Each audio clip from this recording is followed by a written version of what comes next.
Hello everyone. Reassuring. Everything I'm going to explain comes from technicians who work daily in this well-known appliance repair shop. So don't worry, we're going to fix that issue.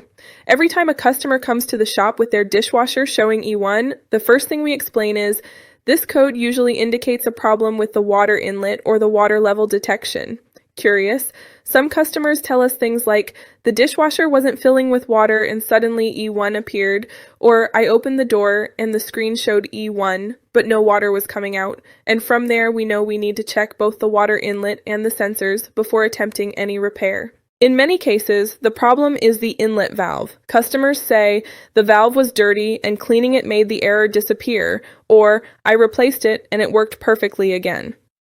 In the shop, we always explain that this valve can get stuck due to debris, low water pressure, or wear, and LG recommends checking it first because it's the most common cause of E1. On the other hand, some customers tell us the valve was fine, but E1 kept appearing, which indicates there may be a problem with the water level sensor or the wires going to the control board. Shop technicians say, when the water inlet works, the next step is to check the level sensor and the electrical connections.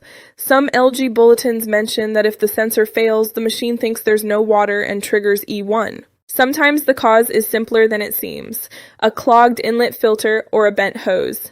Customers say, I cleaned the filter and straightened the hose and E1 disappeared. In the shop, we always make sure hoses are free of kinks and the filter